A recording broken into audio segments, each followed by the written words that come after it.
It's the Hogstye.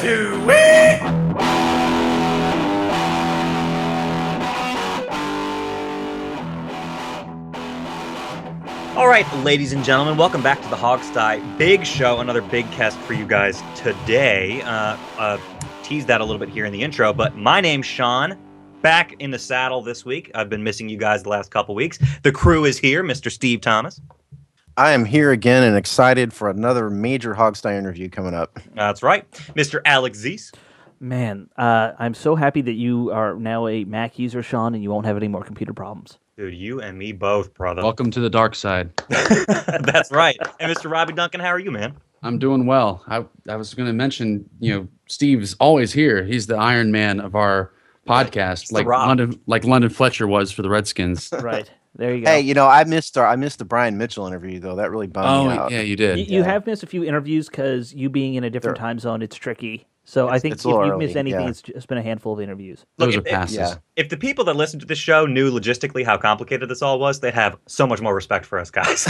But part of the reason why we don't tease the interviews ahead of time, honestly, and this is a bit of inside info, we're never sure if they're going to actually call until we have them on the phone. Yeah. Or whose computer is going to Or in the case of Ricky Sanders, we were hoping and praying he was going to actually show up. Right. Yeah, but he was meeting you, so. Right. But anyways, we'll save our banter for a minute. We won't keep you any longer. We scored an awesome interview. We're really excited to share it with you guys. We're going to cut to that when we come back. We're going to do a little discussion on the interview. We're going to talk a little bit about free agency, Griffin, the new stadium. Got lots in store, so stick around. But for now, check out the interview. Ladies and gentlemen, our guest today has reported for various publications over his more than 15-year career as a sports writer. Like all of us, his love for the Redskins started in childhood and never waned. These days, Rich is a beat writer for Comcast Sports Network Mid-Atlantic and runs the longest-running Redskins blog on the web, RealRedskins.com. So please join us in a very warm Hogstye welcome for Mr. Rich Tandler. Rich, how are you? Hello, Rich. Doing great, guys. Thanks for having me on. Absolutely. It's a pleasure. Look, we've got to pick your brain because we have so many questions about free agency. First things first, have you been getting any sleep these last few days? I get it in here and there. But yeah, it's a little bit busy. Of course, the Redskins have made it a little bit easier this time around. Not a whole lot of free agent action going on. Right. Yeah. True. It seemed very understated. So that's a great first question for you. Can you give us an insider's perspective? Who's in McLuhan's crosshairs in terms of free agency here? It's hard to say, and that's one good thing I wrote on RealRedskins.com this morning is, Redskins Park used to be, the information was out there. It was public knowledge, who they were looking for, who they were targeting, who they had already brought through and rejected. Now it's buttoned up pretty tight. It's pretty secret. It even seems to me that they're asking the players' agents not to mention visits unless they okay it. So, it's a different world. They're taking care of things kind of undercover, if you will. So, we've heard the name safety Reggie Nelson. That's really the only name out there that's really come out in public. But that's just interest. Who knows? As far as we know, he hasn't been in for a visit. So it's a different kind of atmosphere there. It's definitely kept under wraps more. Do you prefer it this way, or did you like it better when it was a little more hectic with all the stuff leaking out? Well, probably better for my employers if it's out there more, but I think it's probably better for the team if it's not. I think certainly there's no reason to broadcast things if you don't have to, or more specifically if you don't want to. They will let things out when they like, just for example, it's a different subject, but parts of the Cousins contract negotiations. I think they wanted certain things to get out there to maybe help their side. I think in this case they just think it's better to more operate in the dark, and with us in the dark. Of course, they know what they're going for. Yeah. Well, let's certainly hope. Speaking of knowing what they're doing, what do you think of this Kendall Reyes signing? Any thoughts there? Yeah, he's not going to make any Pro Bowls. He might not even start for this team, depending on who they get. But he has been a starter in San Diego for the last 3 years. His pass rush seems to have come off a bit. Got, I believe, 5 sacks each of his first 2 years, has 3 in the last 2 years. So, he's going to have a chance to go in there. I think they'll have to earn a roster spot. If they draft a couple of guys, he and who's the other? Oh, Ziggy Hood. They could definitely be on the roster bubble if they draft a couple of guys and they have a guy on the practice squad like Corey Crawford who might be able to push him. But he'll be a good a depth guy like Ricky Jean Francois was last year and probably will continue to be this year. Yeah. Well, I do like to have more depth, and that seems to be a hallmark. Kind of looking at some other guys we heard at least came in, Davis and Long. They had visits early, but both left without a contract, something that was, let's face it, unheard of here a couple years ago. Right. Yes. Do you think anything will come of those guys, or were these smoke screens, or just guys coming looking for work? No steak dinners at Morton's? Yeah, I think they were coming looking for work, but I think sometimes also, you kind of get like with a Vernon Davis. I don't know who Davis's agent is, but sometimes that can be a favor to an agent, to get the player's name out there. It's like, okay, Gotcha. Well, it's been 2 or 3 days, we haven't heard from anybody. We'll have Vernon Davis in, and it could be something where, okay, we don't not interested in him now. But if something happens in training camp, we have a need to a tight end. Okay, at least we've talked to this guy. He's visited. Because then you have to act fast, right? Then you have to find somebody. It sounds like something that happened recently with needing tight ends in the middle of the year. Sounds like something that we recently had happen. So right. Yes, a few times last year, as a matter of fact. So it's like I said. Then you have a guy on your radar screen. You know how he fits.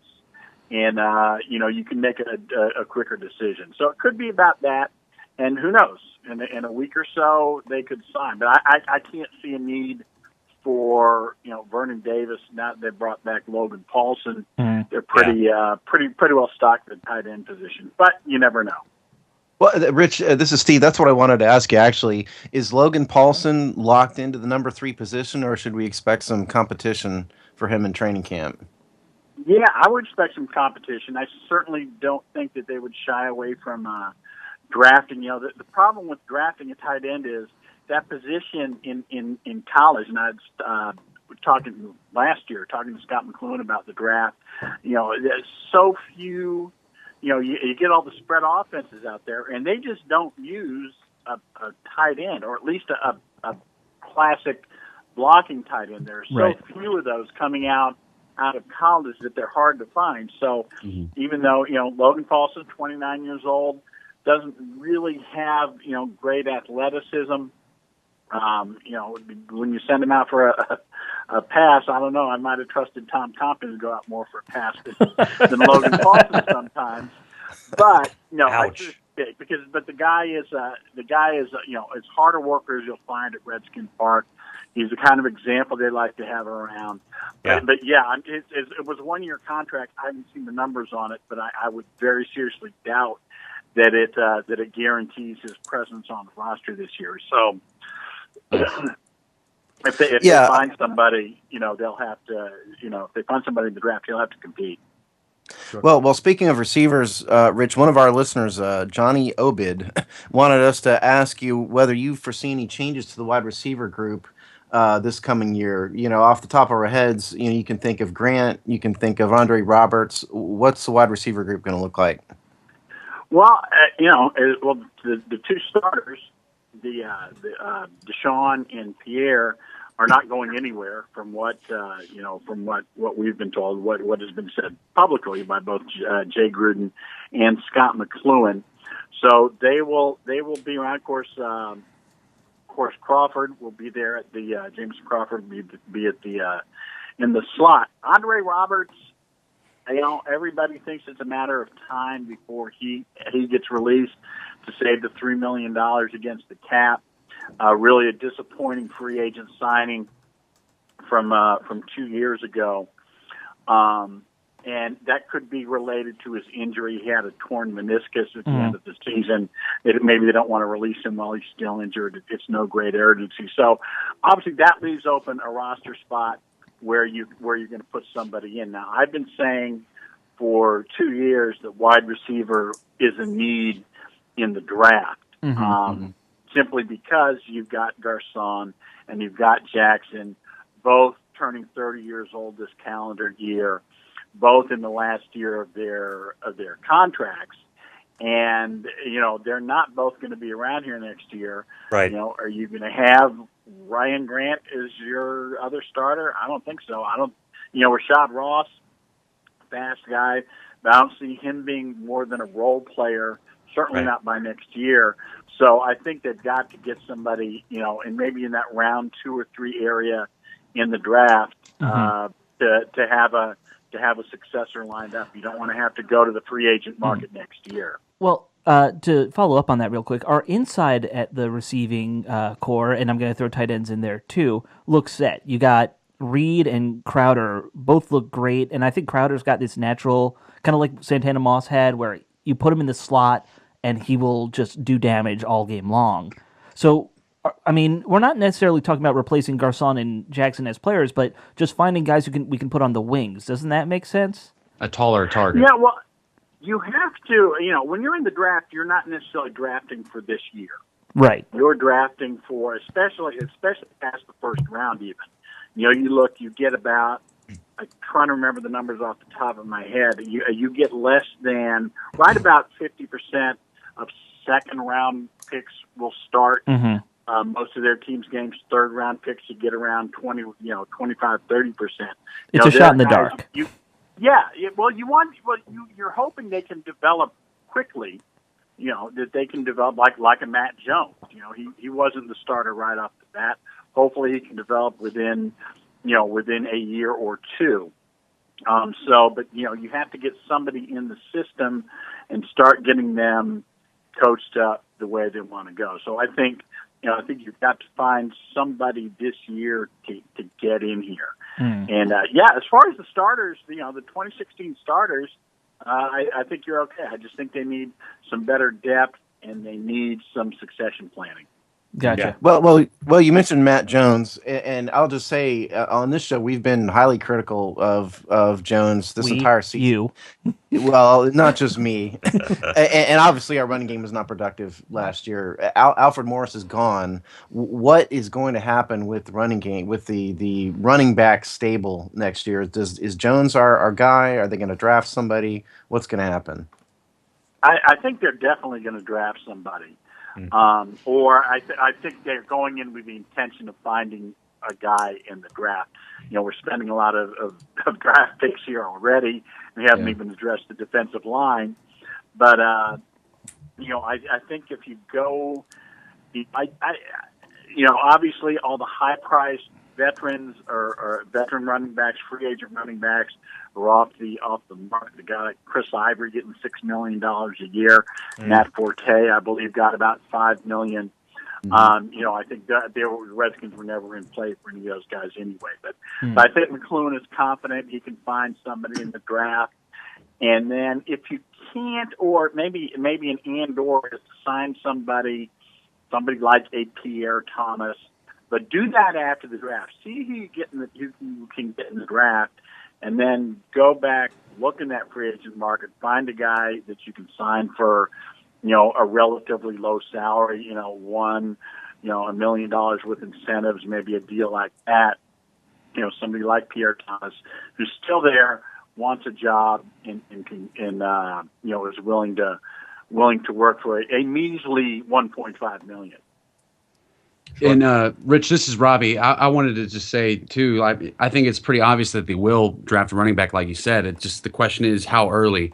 You could have Derrick Henry sitting right there, the 21st pick, and he's an SEC player that Scott loves, and he's got all the size and intangibles that he would like. But the thing I really did want to ask you about that we've all Redskins fans want to know, or dying to know, really is. What's the situation with Junior Gillette? Yes. We're trying to get him re-signed. He wants to come back.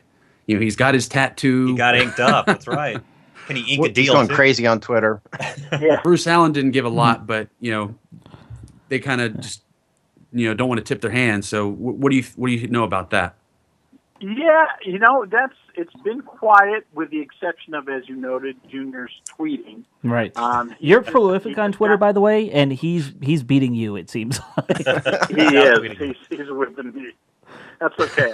Over the long haul, I think once he signs his deal, he's going to quiet down a little bit, and I'll keep going. So he can have that short burst. But it's a tricky situation. I think the situation. Drew Rosenhaus. Let me put it, instead of speculating a lot. I think what we do is Drew Rosenhaus is his new agent. Yeah. Rosenhaus has very good relations with Dan Snyder and Bruce Allen and McLuhan and everybody like that. They've worked together a lot. So that makes me confident that something will be able to get worked out. But I think what's making things kind of strange, and actually I'm writing about this tomorrow morning on RealRedskins.com, is that right of first refusal. I think it's keeping teams away from him. Because why would you? He doesn't have. He's not a Greg Hardy or anything like that in terms of reputation. But he had that shaky incident with the video last year. He did get suspended for a couple of games. So if he does get into trouble again, it's a longer suspension. To me, I don't know if a team really wants to talk seriously to him and sign him to an offer sheet, which the Redskins would be able to match.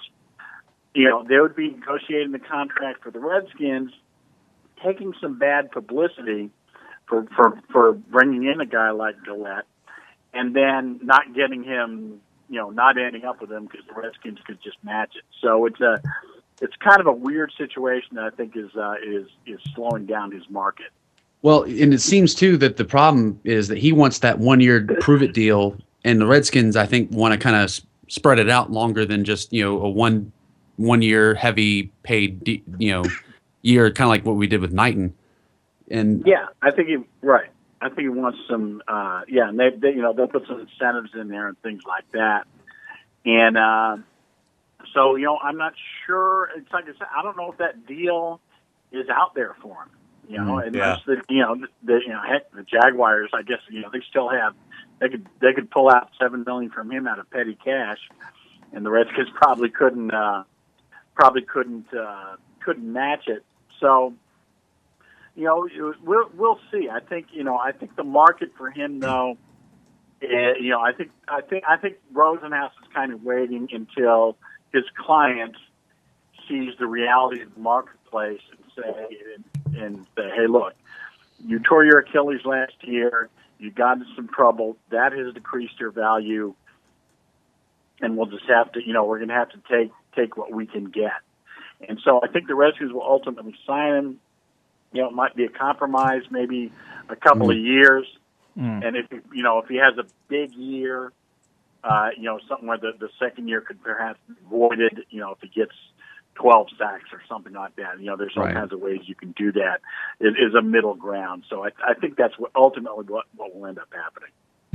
I wanted to also kind of address our safeties position. We got a little bit of a head scratcher now. We got D Hall, who's on the late stages of a career and still going through a position change. It looks like he's going to be our starting free safety. But then we cut Dashon Goldson and Deron Johnson. What do you think is going on with our safeties? I mean, another thing that's kind of floated around, I guess, is a two-part question. We have rumors that are starting to swirl. It's not a lot. It's not really developing legs or anything, but a lot of fans want to see it happen too. Is the Redskins trying to make a move for Cam Chancellor from the Seahawks? Do you know anything about that, or is that just hopeful speculation? Yeah, well, as I've said on Twitter many times in the last week and a half or so, it's not rumor. It's not. It's just flat out made up out of thin air. Okay. As far as I know, there's nothing going on. Is it fans with their old Dan Snyder hat on? Wishful thinking, wishful speculation, whatever. I think adding 2+2 and getting 15. I think you just broke my heart. So, sorry, everybody. I'm sorry. I gotta be blunt about it. I don't want to raise any. I'm not in the raising false hopes business. So that is just flat out made up out of thin air. But the Redskins kind of being in a odd situation at safety is not made up out of thin air. That is a reality. You have to be a little nervous. I think if the season started today, you have D'Angelo Hall and Duke Ahinacho starting at safety. But then the legitimate question you might ask is, well, who's going to start week 2 after those guys possibly end up on the injured list? Neither one has has much as a reputation for being able to stay healthy lately. And any player could get injured in any time. That's not that's not a big knock. But obviously Hall, last 2 years have had injury problems. Of course, Ahinacho has played in many more games than has missed many more games than he's played in. Sure. For the Redskins lately. So we're going to have to see. Kaishan Jarrett played well last year, but he's got the nerve injury. Yeah, and that's just very, very unclear as to what his prognosis is. I think we'll find more. Jay Gruden is speaking at the owners' meetings, not this coming week, but the week after that, and hopefully we'll get a little bit of clarity on that situation. But yeah, I think that it's still open for Goldson to come back. If he's willing to, if he's shopped around, and he doesn't seem to be getting a whole lot of free agent action. So maybe he and the Redskins can come to an accord, bring him back on a cheaper one-year deal. Yeah, exactly. And maybe in the draft, but safeties are getting to be, they're like tight ends in the draft. There aren't very many of them, and the demand definitely exceeds the supply. So we'll have to see how that shakes out. Yep. Sure. Well, look, we just have a couple more questions for you, if you can spare us just a few more minutes. You mentioned the draft, and we definitely want to go there with you and just ask. It's the offseason, so it's time to start the age-old best player available / draft for need debate. Aren't you so excited to be having that again? What do you anticipate being the first position maybe we target in this draft? You mentioned running back. Is that where you see McGowan going first, or what do you anticipate there for those opening moves of the draft? I mean, they could go pretty much anywhere with that first pick too. Right. Short of quarterback. Yeah. You get to pick number 21, and there's a lot.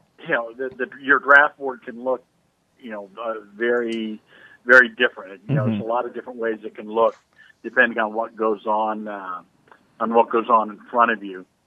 And free agency will continue to change it.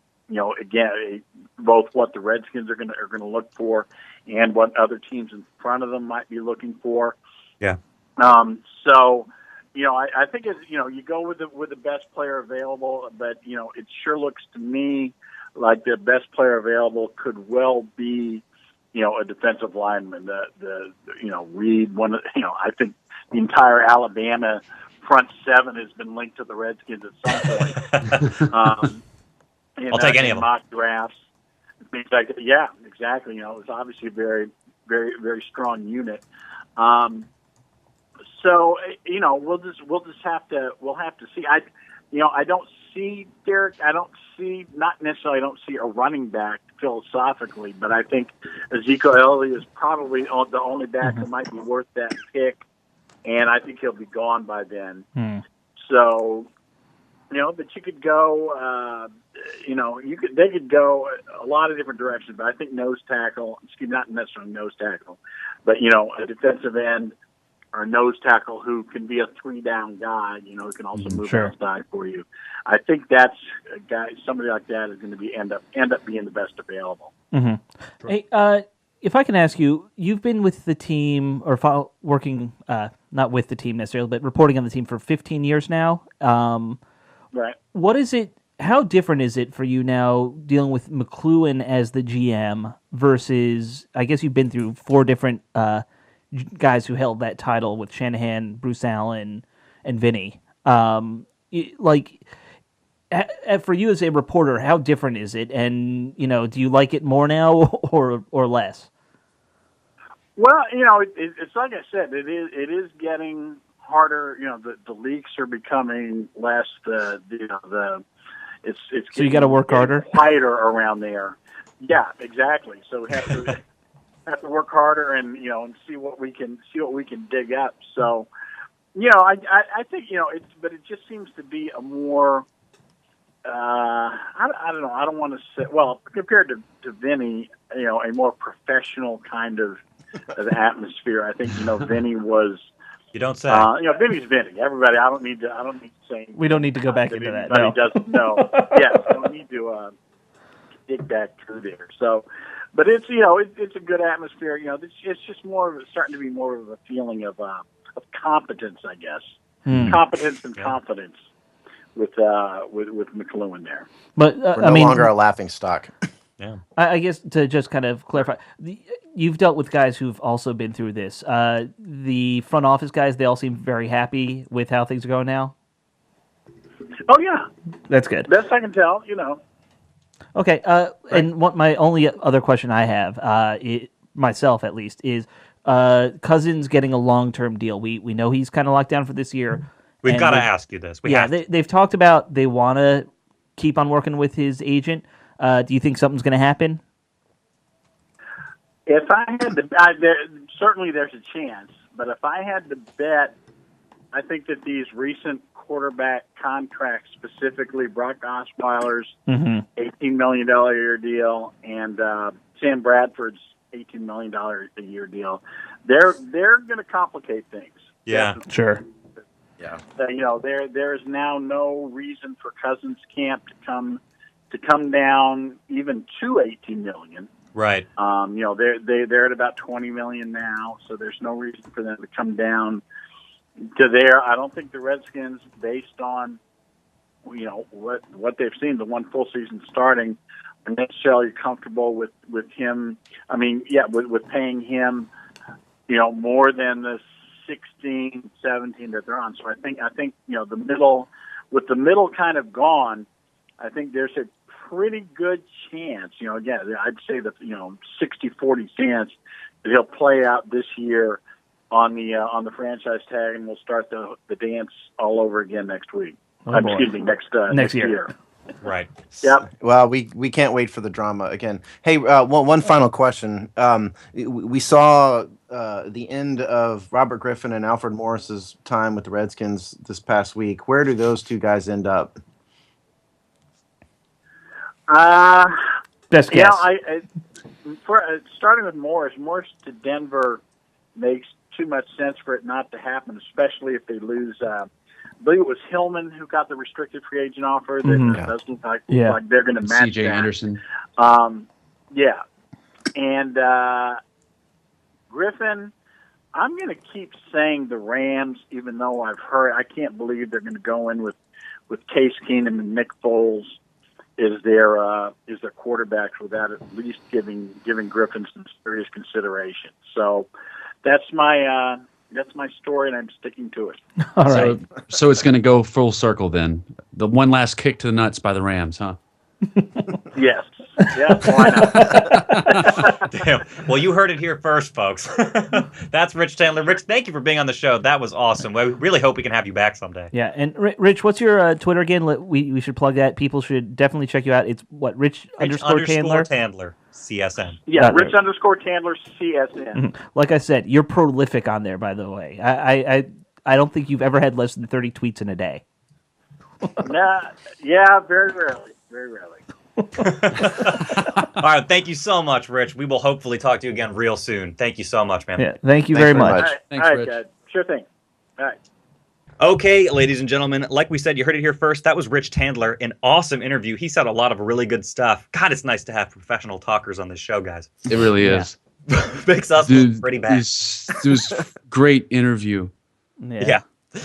That was some awesome stuff, really insightful stuff. I loved what he had to say. What jumped out to you guys about that stuff? Anything? Well, the running back. I feel validated about the running back Yeah. position. And what he did say is what you said, Robbie, which is it's a guarantee that we're going to draft a running back. Right. And I got the sense that he kind of realizes that the team realizes that Matt Jones did not show enough to really grasp the reins as a franchise back, at least right now. Well, and I think we've seen that in almost every draft. I can't remember the last draft where we didn't at least pick one guy up. Can you?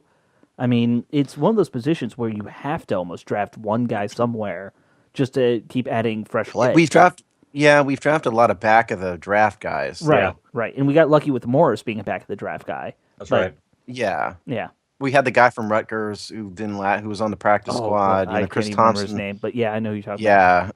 Yeah, Chris Thompson. Silas Redd was a undrafted free agent. Mhm. Mac Brown. Was undrafted free agent.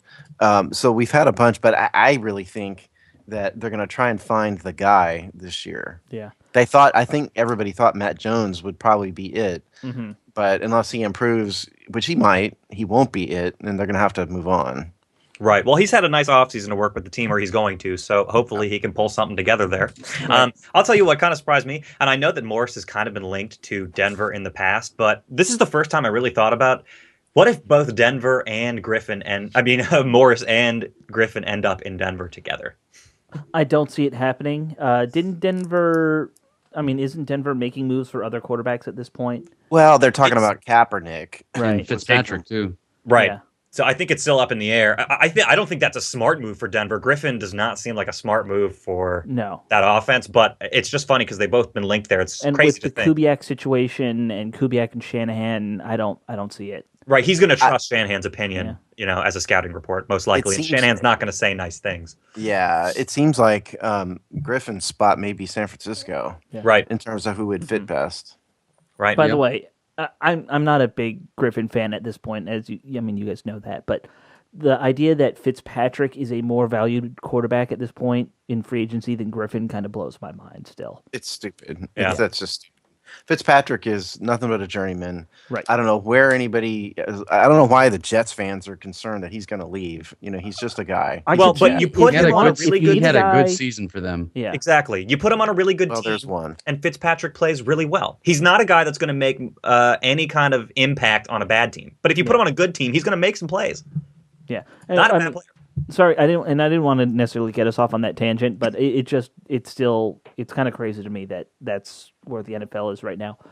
As far as the Tandler interview, I of course I loved his responses to my questions about the front office. It's kind of what we all could assume, though. Right, a little bit. In a way. Yeah, but the fact that it seems like these guys, the reporters, enjoy actually having to work a little harder. I like that. Well, the leaks, you could never trust the leaks, too. Right. It was cool. It was exciting as a reporter, I'm sure, but it was also like you printed the wrong thing so much. I'll tell you what stuck out to me with how he answered that question is he just flat out admitted that the organization wasn't professional under Vinny Serrato. I mean, it's something we, the fans, would always see to joke about, but for a beat writer who has a relationship with the team to just flat out say he wasn't professional, well, I think would said a lot. And we kind of knew this from other beat writers. I mean, I'm a big Jason LaCanfora fan for that reason. He was probably the first beat writer to ever call Vinny out for being an idiot. So, we've seen it here and there, but yeah, it is always kind of interesting to hear people go back to that and just admit it. Of course, you say so now that he's gone. It's easier to say, now than when he was here. Probably, yeah. Right.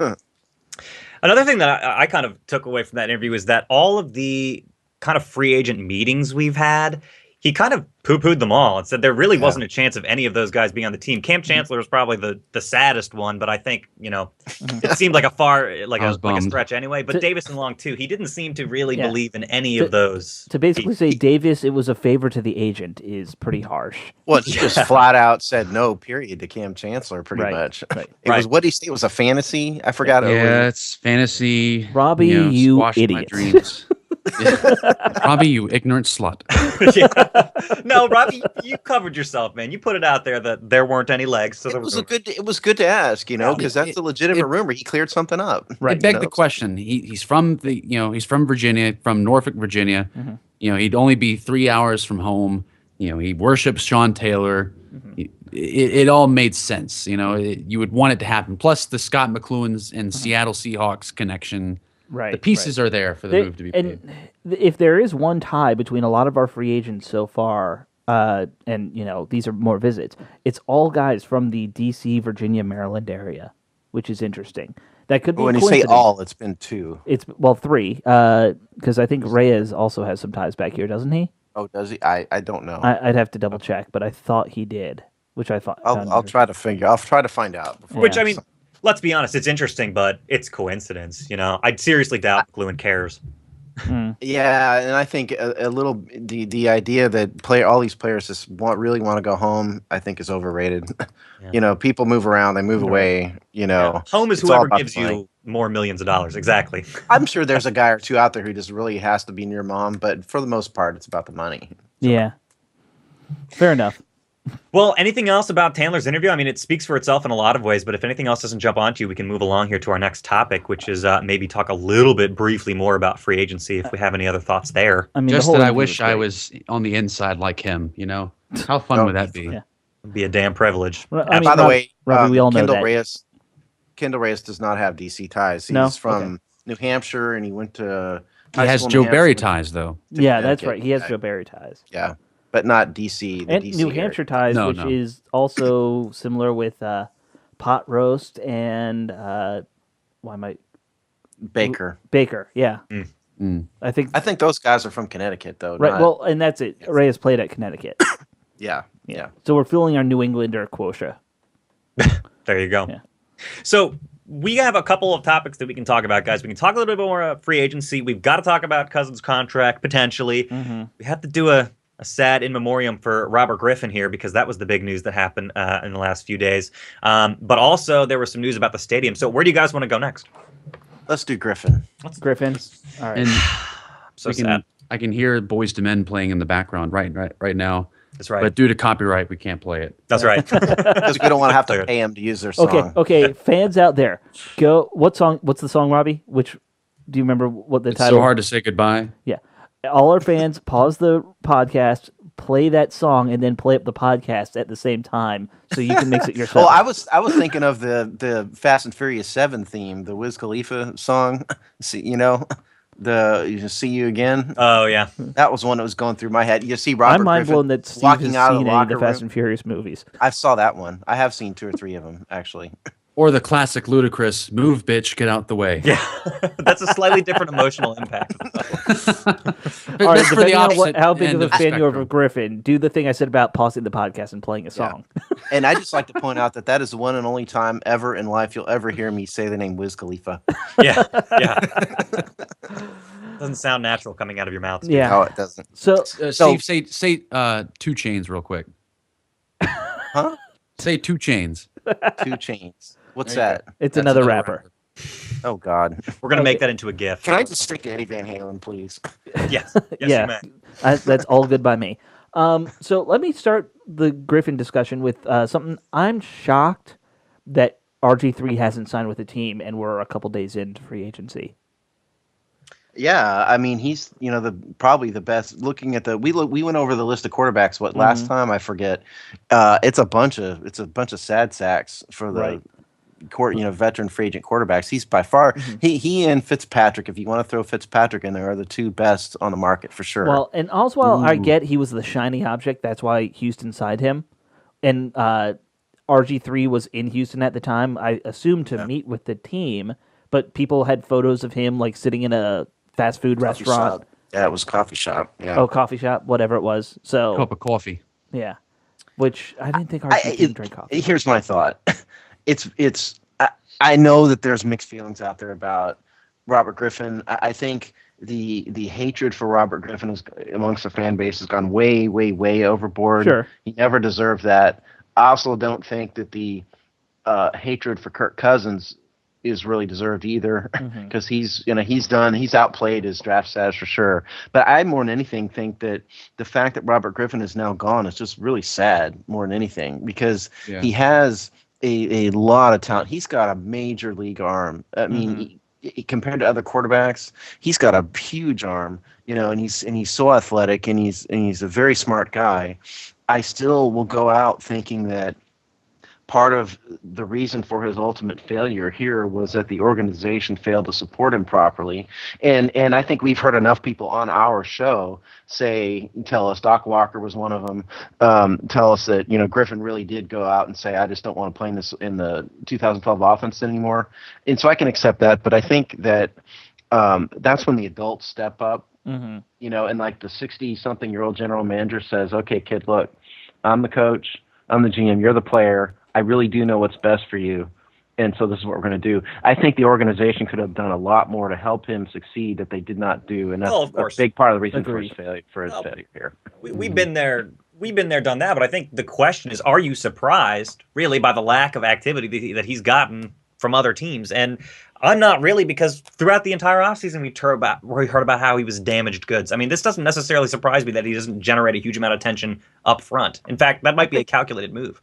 I think old Chipper up there in San Francisco. I know I predicted Dallas, but it's looking more and more that I think if they trade away Colin Kaepernick, Chipper's almost got to have a guy like Griffin. You think the GM up there in San Fran's going to go for that? You think he's going to let Chip have any say over who he brings in? He hired him as coach. I mean, Yeah, but Chip showed what he can do in terms of player personnel. Sure. He destroyed one franchise. Can't is the better word. Not can do, can't do. Exactly. Here's my one of my thoughts on why he might not be with some teams.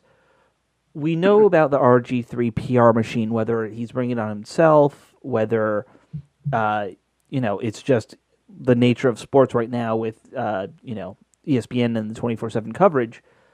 Do you think that's made some teams shy away too? Absolutely. I mean, RG3. If you get RG3, it's like getting Tim Tebow. It comes with another price. Exactly. And it's not scary. worth the T-shirt sales. It's probably an issue. I mean, that having been said, if he proved one thing this year, it's that he proved he could be a good soldier. That's and true.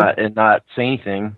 He played his role, and didn't cause any problems where he could have, pulled a Terrell Owens and go do, push-ups in his driveway or something crazy like that. And he didn't. He just shut up. The only thing he did was that little bit of passive-aggressive, leave a note in his locker, and if that's the only thing he did in all year, I think, teams can live with that. Yeah. Right. If you're doing that after the team's out of the season, whatever. And people made too big a stink of that in the first place, Yes. I think. Yeah. I completely agree with you, Steve. I mean, everything that he could have done this season to make himself look less dramatic, he did. Yeah. So it's just a matter of how trusting in that I guess other teams are going to be.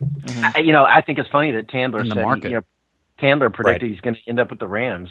Yeah. I mean, that truly is a kick in the privates, isn't it?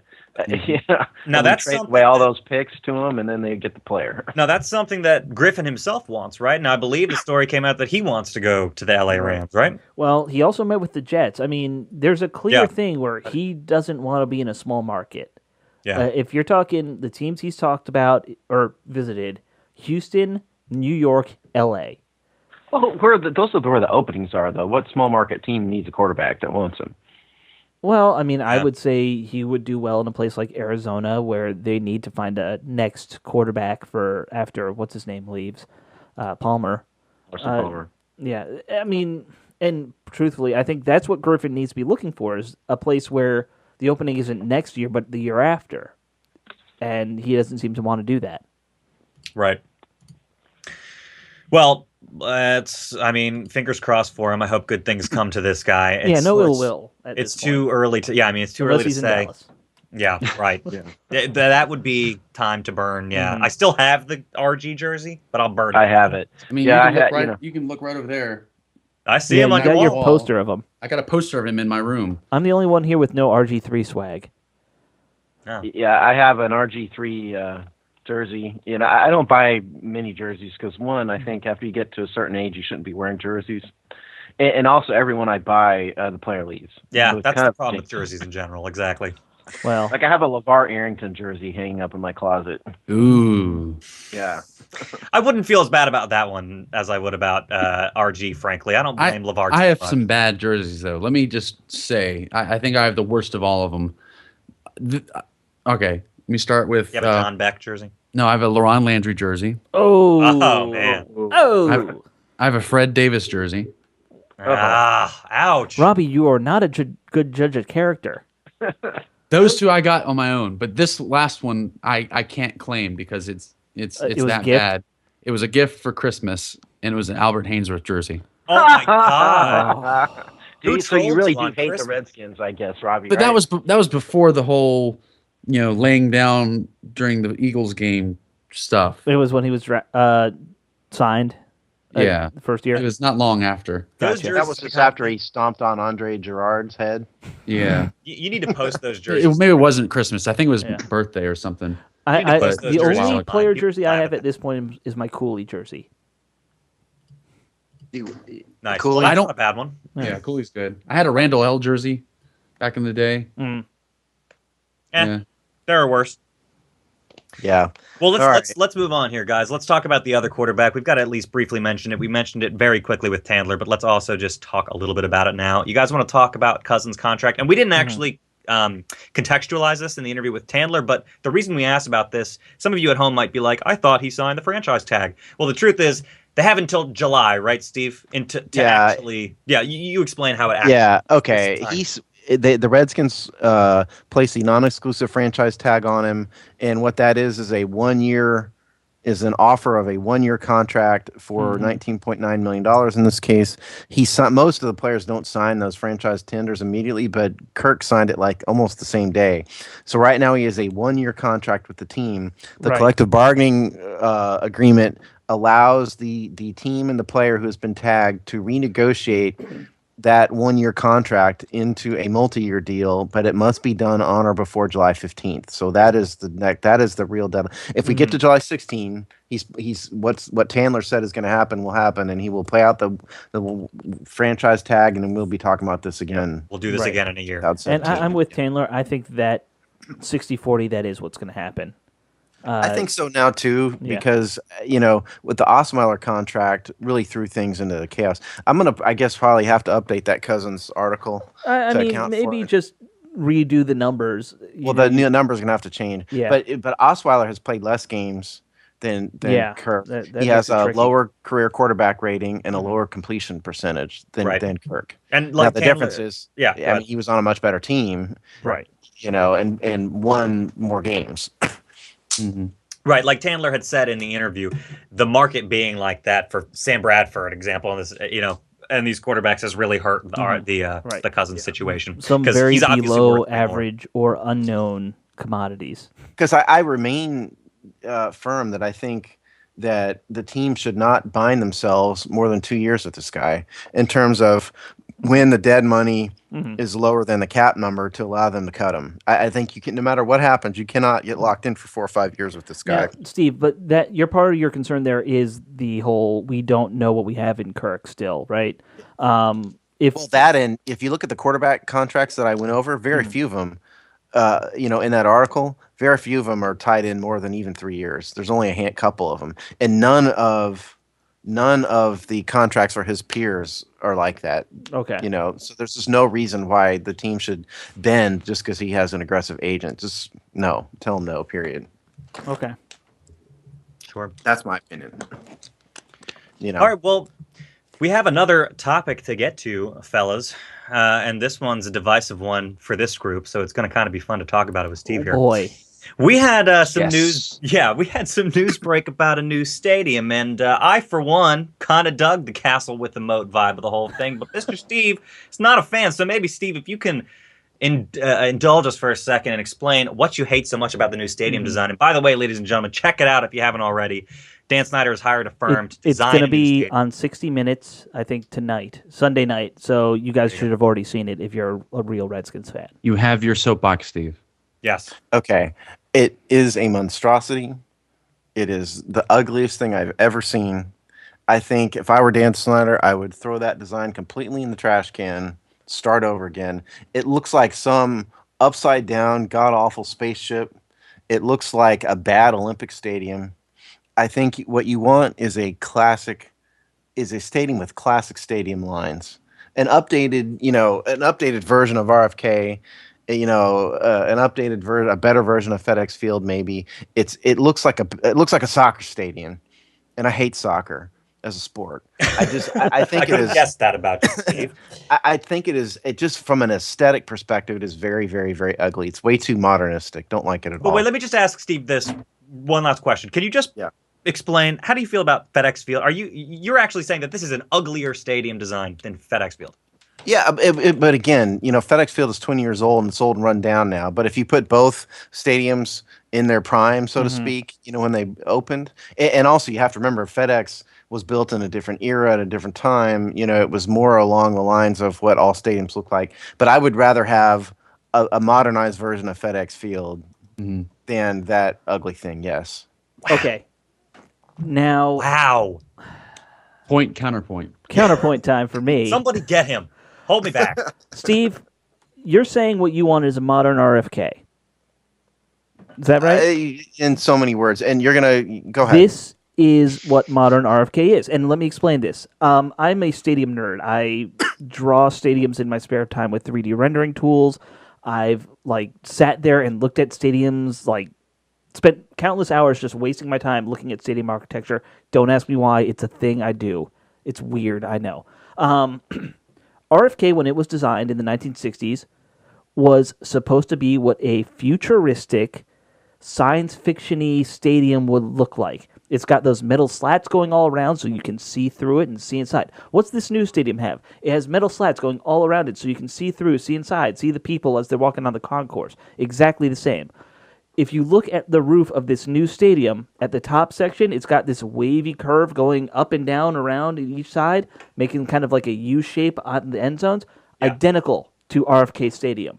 I don't want modern a modernized RFK. I don't want a modern RFK. I want RFK. Well, you're never going I to don't get want a modernized, RFK. futuristic. I don't. The lines are exaggerated. It really does look like an Olympic stadium or a soccer stadium. That's what it looks like. Only the ugliest one ever.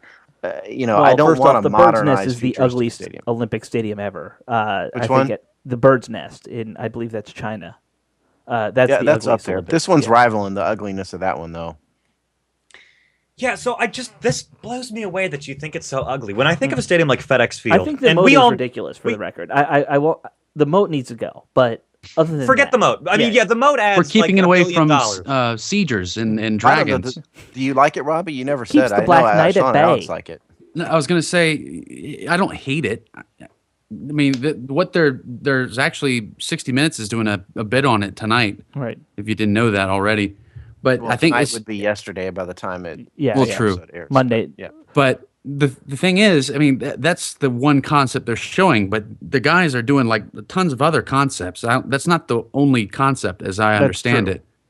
But This is just a design. Yeah, it may not Yeah. be this. Let's hope not. It's just I one mean- concept design. The funniest thing I saw about this stadium, though, was Rob Carlin from CSN. He said, "Why give Redskins fans a bridge to jump off of?" That is pretty good. I like that. And yeah, you're right. This is a concept. People might not remember this, but when the Nationals were first designing their stadium, their original concept basically it kind of had this weird Egyptian columny white marble look to it. And now it's what it is now, which is just kind of like a generic corporate stadium.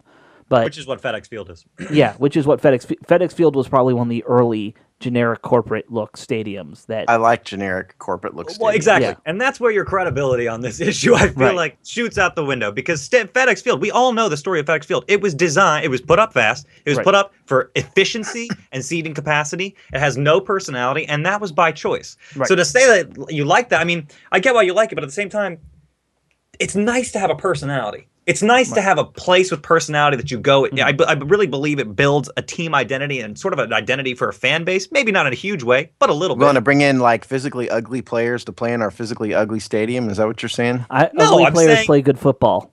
I'm saying have a stadium that consists of more than just a lot of seats and beige walkways. Robbie knows have what a I'm stadium talking that about, has by the way. something interesting visually and aesthetically going on, so you feel like you have a little bit of personality. When I go to FedEx Field, I feel like a human sheep. I'm just getting Yep. ushered Get down out. big hallways. Right. It's there's nothing unique or interesting Terrible about FedEx sight Field. lines. Remember we talked about this a year ago, and we Yes. talked about food in the stadium, and then Yes. Kelly and I were vehemently against the three of you in terms of what should be in a. I think this is sort of the same perspective here. It is. You know, I like a plain stadium. I like the classic old stadiums. I want to eat hot dogs, possibly a hamburger.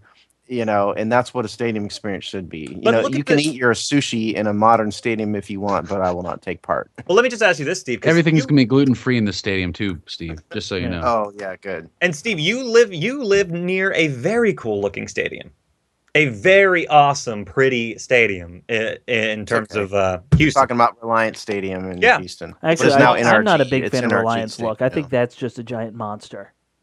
It's okay. It's much better in the stadium that the Redskins put out this week. Wow, really? I thought that people were all about. Well, one, I'm not. I'm. Let me say here. There are things I love. There are so many callbacks to RFK with this stadium that I do dig. Like I said, the roof, or not the roof, the top of the thing is kind of identical to how RFK is styled. The fact that it is open and not a goddamn dome like they were threatening to do initially. I'm sorry, Washington does not play football indoors. That's not actually, our nature. the one concession I would give is I think they ought to do a retractable dome stadium. Add $7 billion to the Yeah, cost. yeah, It wouldn't be seven. It wouldn't be $7 billion. It wouldn't be. Of course. Well, that, it'd probably but be when we're talking about building. We're probably talking about a $4 billion stadium then. It's not going to be that much. Well, not the $4 way billion. the numbers have been inflating, it's insane. Yeah, and I don't know, with the moat and everything, dude, the moat's going to be expensive. The moat is the dumbest thing in the history of stadiums. The moat okay? needs to go. I don't know what those weird little like divots in the ground in the background were supposed to be, but that just needs to go away. That's a parking lot. We all know it's a parking lot. Stop making it some weird like science fiction landing. And also, this really does product. depend on what land they get. Right. What that's the design that was put out by the Redskins is a lot of acreage. Yeah. It's gonna be Loudon. I will bet money on it. I'm think with you. I think it will be. I'm sorry. It's gonna be somewhere in Loudoun that it's County. either going to be Loudon or PG. This team does not have any desire to actually move back to DC anymore. Right. It's becoming more and more evident. It's not that they don't have the desire; it's that the politics aren't there for it. And Virginia's been making such a big push for it too. Yes, That's The right. politics- Richmond about really this. wants it. yeah. See, It's inside DC. The politics are there. They have to make this whole front about the name. They're not going to do anything.